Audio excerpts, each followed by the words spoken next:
पास bank statement में पैसे जो है 1 लाख है, 2 लाख है, यह नहीं है, बट हमारे जो होम कंट्री के साथ टाइज है।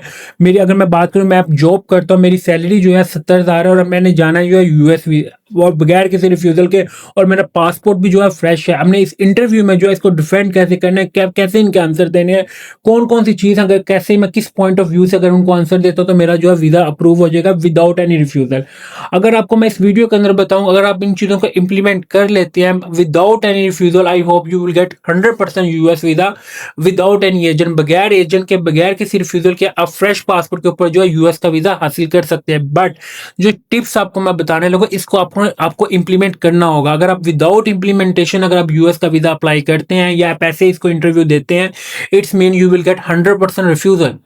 अब तरीका ये है कि यूएस का वीजा लेना मुश्किल नहीं है, बस इसमें इम्प्लीमेंटेशन, रूल्स एंड रेगुलेशन को फॉलो करना बड़ा ये मुश्किल हो गया है। उनको आप लोगों को मुश्किल भी नहीं मैं कह सकता, वो पहले से भी इजी है, बट उसको अवेयरनेस आप लोगों को नहीं है। आप लोगों को मैं बार बार बता रहा हूँ, एक चीज है जिसको अगर आप फिल प्रॉपरली करेंगे, उसका आंसर प्रॉपरली देंगे, इट इज नॉट पॉसिबल कि your US visa has been refused. और विद इन 2 मिनट के अंदर 3 से 4 सवालों के अंदर जो है आप लोगों को यूएस का वीजा मिल जाता है। वो कौन कौन से क्वेश्चन होते हैं, किस बेस के ऊपर यूएस का वीजा मिलता है, क्या, अब आपको क्वेश्चन है, क्या यूएसए का वीजा बैंक स्टेटमेंट की बेस के ऊपर मिलता है, यस और नो? इसका आंसर है नो। क्या यूएसए का वीजा जो है आपके प्रॉपर्टी डॉक्यूमेंट्स के ऊपर मिलता है? नो। यूएसए का वीजा मिलता है आपकी प्रॉपर कन्वर्सेशन पे। यूएस का वीजा मिलता है आपके वीजा डीएस 160 फॉर्म की बेस के ऊपर। आप लोगों ने जो डीएस 160 का जो फॉर्म फिल किया है, क्या इट इज प्रोफेशनल और नॉट, वो चेक करते हैं ये बंदा झूठ तो नहीं बोल रहा है डीएस 160 में।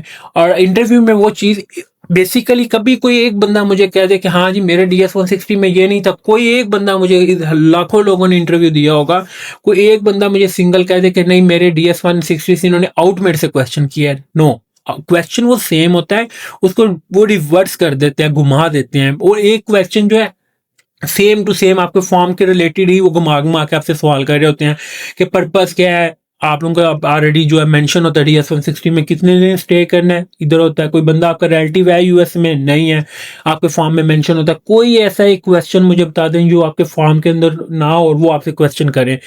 मसला ये होता है कि आप लोग अपनी तैयारी जो है, इंटरव्यू की तैयारी जो करके ही नहीं जाते, आप प्रिपरेशन ही नहीं करके जाते। आप लोगों का कंसेप्ट क्या जी, फॉर्म फिल कर दिया, आपने खुद कर लिया, आधे घंटे के अंदर आप फॉर्म फिल करके साइड पे कर दे, नो। फर्स्ट थिंग, अपना सारे डॉक्यूमेंट्स, ईच एंड एवरीथिंग, सारे डॉक्यूमेंट्स ले, उनको रीड करें।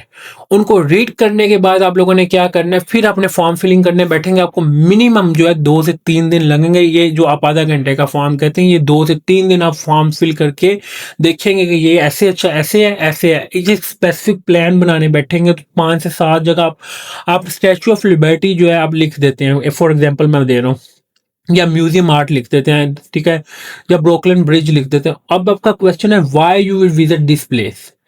इसके बारे में थोड़ा बहुत आपको पता भी होना चाहिए कि क्यों लिख रहे हो आप कोई कॉन्फ्रेंस में जा रहे हैं, आप ये कॉन्फ्रेंस में क्यों जा रहे हैं, आपको इस ये कॉन्फ्रेंस में जाना, आपका बैकग्राउंड क्या है इस कॉन्फ्रेंस के रिलेटेड, क्या आपकी एजुकेशन इसके रिलेटेड है, क्या आपकी जॉब इसके रिलेटेड है, क्या आपका बिजनेस इसके रिलेटेड है। ये चीजें जो हैं यूएस के वीजे में मैटर करती हैं। आपके यूएस के वीजे में मैटर नहीं करता ये आप करोड़पति हैं, ये आपकी जी 10 घर हैं, ये चीजें मैटर करती हैं। फर्स्ट थिंग आपको जो मैं राइट डाउन करके देने लगा, first thing DS 160 to the point answer, the point answer, answer must same DS 160, DS 160, eye contact, be confident. ये 5 चीजें हैं जिसकी बेस के ऊपर आप लोगों का वीजा जो लगता है। इसमें कोई बंदा मुझे कह दे कि इसमें से किस कोई, क्या डीएस 160 अगर आप किसी प्रोफेशनल बंदे से करवा लेंगे, इट्स मीन वो आपका बंदा जो आपका जिस एरिया से आप बिलोंग करते हैं, जिससे बेशक कराची से करते हैं, लाहौर से करते हैं, इस्लामाबाद से करते हैं, वो आपको जो प्रोफेशनल बंदा होगा वो आपको इंटरव्यू की तैयारी भी करवा देगा। आपके 3 क्वेश्चन तो वहां भी क्लियर हो जाते हैं। चौथा क्वेश्चन ये, अगर मैं बात करूं आई कॉन्टेक्ट की, आई कॉन्टेक्ट ऑलरेडी आपको जब वो प्रिपरेशन करवा रहा होगा आपके इंटरव्यू के, आप खुद देख रहे होंगे कि मेरी आंखों में आंखें डाल रहे हैं, पांचवा भी चौथा भी क्लियर हो गया। बी कॉन्फिडेंट में आपसे वो रैंडमली भी सवाल एजेंट जो है या ट्रैवल एजेंट जो है आपको इतना मेंटली तौर पे भी वो प्रिपेयर करते हैं, तो आपसे जैसे भी रैंडमली सवाल करें आप विद इन सेकंड्स के अंदर जो क्वेश्चन आंसर देते हैं। आपसे वो पूछता what is purpose to go for USA, I will go for tourism purpose, I will, ये बस वो आपसे पूछे which places you will visit in USA, I will visit Statue of Liberty, Brooklyn Bridge, the museum of art, why you will visit for Brooklyn Bridge, Statue of Liberty and museum of art. Then आप लोगों ने to the point इसका एक एक word में जो है answer देना कि हिस्ट्री का, म्यूजियम ऑफ आर्ट की हिस्ट्री आप आंसर क्या देंगे, it is historical place. Then how many days you will stay in US? I will stay in 15 days. Which hotel, which place you will stay in US? Then you will answer के Port 51 hotel या Brooklyn hotel, कोई भी आप जो address है आप लोगों ने देना। ये इतने से क्वेश्चन में करके आपको यूएस का जो है वीज़ा मिल जाता है। अगर आप इसमें बी कॉन्फिडेंट ना हो, घबरा जाएं, सोची पड़ जाएं, it's mean your visa has been refuse.